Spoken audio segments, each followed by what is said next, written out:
rabbit face, rabbit face.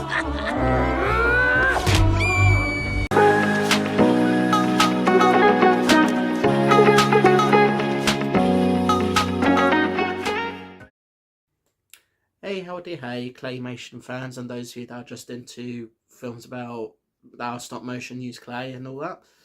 Wolfman 47 Dash here. So, Adam Elliot, he is an Australian filmmaker known for his claymation films and kind of came up with the idea of having a Clayography, which is basically a collection of films that are pretty much just use stop motion, claymation and the rest of it. Anyone who's familiar with Aardman will know what claymation is. Obviously, Adam Elliott's very different because he does his own version of claymation, and he's based in Australia.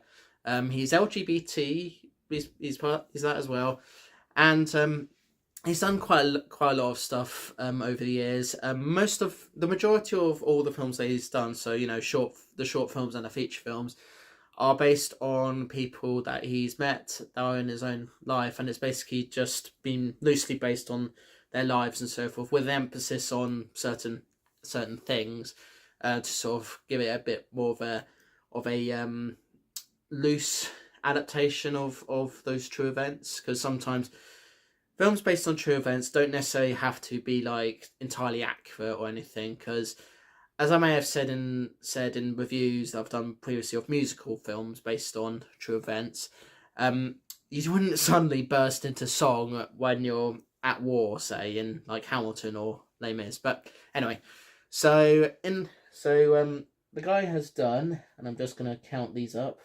A few moments later, he's done 7 films so far. Most of these are short films. At least 2 of these are feature films. I've seen them all in preparation for seeing the final film, which I'll talk about later again. So yeah, let's talk about them. And I just want to give a special thanks to Clank Zoka for introducing me to Adam Elliott's films. He introduced me to a lot of different films, but Adam Elliott in particular, because a lot of his films are very relatable and so forth, which I will talk about. And he also created a playlist of all his short films on his Bob Swobble channel. So do check those out when you can. So first up, it's Uncle. So made in 1996. Uncle is pretty much self-explanatory. It's about Adam Elliott's many uncles, and I don't really and. It has been a little while since I saw this one. It was kind of a came and went sort of thing, but it kind of sets the tone for the rest of his short films, and it's pretty much about hold on, let me just get through this. It's basically a tragic comedy. Yeah, it's a tragedy comedy sort of thing. I'm not going to go into it too much because it is a short film, and usually when you're reviewing short films, it's very difficult to talk about it without going away spoilers. But it sets the tone of the rest of his stuff pretty well, and because it's one that I don't really remember all too well because it really just came and went, I'm gonna give it 4 stars, because I want to be fair to the guy, because this was his first thing, and it, as I say, it sets the tone for the rest of it. So that's that one. So next is Cousin. So this one was hold on. Yeah, I think this is based on his cousins, but I could be wrong about that. It's kind of obvious as to what they are, but yeah, again, this was one that's kind of came in and went. It's an interesting one. And again, it kind of, yeah. I'll be honest, when I watch a short film, and it's been a while since I've seen a short film, I don't really remember them too well, because the nature of the short films is that some of them just come and go, and you don't really remember anything from them. And this one, I do remember some things, but I don't remember everything. But I'm gonna be fair to the guy, and again, I'm going to give this one 4 stars because I thought it was okay from what I remember of it. So yeah. Right, so now on to Brother, and I should say that at this point he decided he wanted to do a trilogy of short films. So Brother is the last of his his initial short films are like less than 5 minutes, I think. Yeah. And it's one that kind of sort of was a sort of defining point for him because it's was a minimalist approach and an aesthetic which was unique, I think. And he pretty much did a lot of things for this one as well. But again, it just kind of came and went, and I'll be fair once again and give him 4 stars for that one as well. Okay, now we go on to the two sort of areas where he's made a trilogy, where he's initially wanted to make a trilogy, but he's so far only made 2 things. So the first of these is Harvey Crumpet, and I do remember this one very well because I've seen it twice. The first time I saw it, I don't remember where it was, but I think it would have been probably at a film festival somewhere. But the second time would have been in preparation for this video. So Harvey Crumpet he's this guy who, oh god, yeah, I'm just gonna go into the Wikipedia article so I can read it. So he's born upside down, back to front. In Poland in 1922. As a child, his mother helps him collect pieces of information called facets that are written in a notebook hung around his neck, which are presented throughout the film. At the outbreak of World War II, his home's burned down, his parents freeze to death, all manner of things happen, and he ends up being a refugee in Australia, and pretty much spends a lot of his life with bad luck. So in a way, he's relatable to some people who have had to escape a country because of war, and it's definitely relatable today because of what's been going on in Ukraine and Gaza, I think. Yeah, pretty sure about that. I think I do have quite a soft spot for this one because it does tackle a pretty deep issue about war, about people having to emigrate and trying to sort of start a new life in a new environment and everything. So I do kind of relate to that there, even though I've not actually had that experience myself. But I do know someone who who comes from Ukraine and lived with my parents for a little while before finding her own place. Who she had to get out of a war environment. So yeah, so Harvey Crumpet, I'm gonna give this one 5 stars because I did really enjoy this one. How relatable it is, how funny it was, and the rest of it. So yeah. So next is Mary and Max. So this is his first feature length film, and this was one that Clank Circuit gave me on DVD.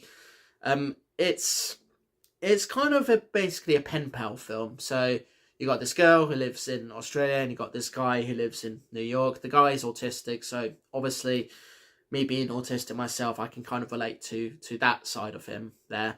But anyway, they kind of write to each other over a period of time. Things happen in their lives, and eventually gets to the point where the girl Mary wants to help Max overcome his condition, but as any of us will know, the condition of being autistic is not curable.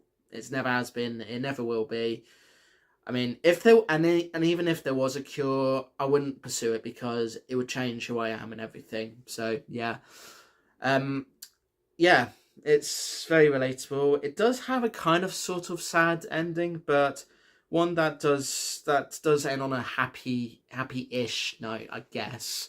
So I'm gonna give this one 5 stars because I did really enjoy this, and it was my introduction to Animator, even though I probably had seen Harvey Crumpet before seeing this one. But anyway, yeah, it was my introduction to that.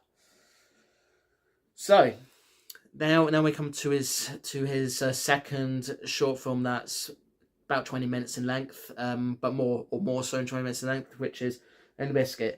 So this one started off with a sort of slapstick comedy sort of routine where songs were sung and then things were falling and everything and all sorts was happening, and then we get to this guy who is basically experiencing a series of he's basically having a sort of he's able to do portraits, and he has this pet duck, but eventually some bad things happen, so he has to seek refuge. He does that, and then he meets this blind girl, and the two of them kind of fall in love, and everything starts happening and so forth. I think this is one of his best works because it's funny. It's got some tragic stuff to it and lots of spectacular moments. Like, I don't think I've ever seen anything where someone who he thought was his friend done in such a dramatic way. It's just so hilariously dramatic. So I'm gonna give this one 5 stars on the basis that it is a very, very good, very well shot and animated short. So yeah. Right, now we come to his latest film, Memoir of a Snail, and I'll be honest, this one was a very, very, very tearjerker film for me. So, what's it about? So it's about this family. You got these 2 siblings. You got their parents, and this one sibling who at that point is on the belief that she is the last one of her family to be around, and she basically recounts her sort of life story to this snail. We get to hear all the trials and tribulations that she and her family went through, like how her parents were around, how they did stuff, and then how she and her brother got separated and all sorts of stuff. It is by far his most relatable work yet, particularly to me, because me being a sibling who lost a sibling a couple of years ago, it was quite a tearjerker for me, particularly at a moment where I won't say too much, but it was basically a moment where the siblings may end up not having that part of living together like they initially planned. So yeah. But it's a very tearjerker kind of film. So if you are planning to watch this film, do bring tissues with you.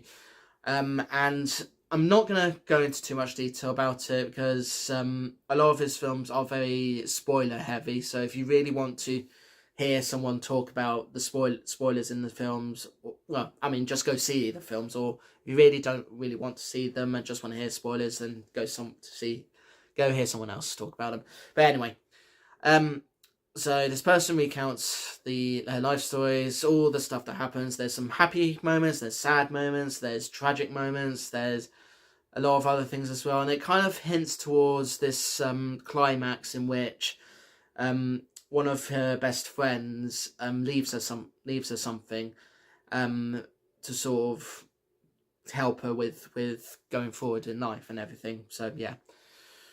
I won't say any more about it. Do go and see it. I'm going to give it 5 stars because it really did hit me, a lot of the subject matter. So yeah, I do have to apologise. I know this is probably not my best Let's Talk video because a lot of these films that he did are good, but because of the nature of most short films, there's a lot of stuff that's said and animations and so forth, and they just come and go, and you don't really remember them too well, and you don't want to. And if you do remember them too well, it's kind of difficult to talk about them without giving spoilers. So yeah, but Adam Elliott is a very good animator, filmmaker, whatever you want to call him, and I really, really enjoyed his work. And I do hope he does more work. Obviously, as I said, most of them are loosely based on people that he knows, and I just really enjoyed this stuff. So yeah, and look forward to what he does next. If he is planning to do more stuff. So yeah. But yeah, that's what I think about his films. Obviously, if you've seen any of his films, do draw your conclusions in the comments somewhere. I'll leave a link to the playlist that Clank Zoka made for his various short films if you want to go see them. And if you do want to see Mary and Max, that's available on DVD. I think Blu-ray as well in some countries, but I'm not sure. And at the time of doing this video, Memoir of a Snail is being played in cinemas, so do check that out. But other than that, thanks so much for watching. Please subscribe if you'd like to see more of my videos. I regularly upload, so you'll usually see a video every day, a mixture of shorts and regular videos. So in the case of regular videos, I do gameplay videos where it's just straight gameplay, nothing else. Let's play videos where you hear my voice, sometimes with my camera on and everything. And I also do vlogs like this where I'm reviewing something, talking about something that I'm just interested in. Talk about life in general, you know, what's going on for me at the moment. Show stuff off that I've bought. And that's all the vlogs that I do. And in the case of short videos, they're mostly about they're pretty random, usually clips from films and so forth. But I usually pay particular focus on anniversaries and of things that I like, as well as birthdays of actors and so forth that I like as well. If you are wondering why there's a lot of ones that feature a lot of flesh, it's because I'm part of the LGBTQIA plus thing, just like Animator is, albeit yeah, I'm part of that community as well, basically. So yeah, so that's what I do. And if you like this video, hit the like button, share with your pals. You know what to do, just share with them. If you want to leave a comment, do so. If you are subscribed and want to actually be notified when I release new videos, then remember to hit the bell. See you in the next one. Peace to you all. And, you know, do spend time with the people in your life. Do spend a lot of time with them. Learn from them. Hear their stories and everything. Because if the stories that they tell you and everything help you, then great. Because, you know, yeah, some people, we're not destined to get on with everybody and everything. But, you know, if you do spend that time talking to people, hearing them out and everything, then you will get the sense that you're able to help those people out in the future, later down the line, if they are slowly dying or whatever. So yeah, that's it. And obviously do check out Adam Elliott's work. And yeah, that's all I'm going to say. So doodles.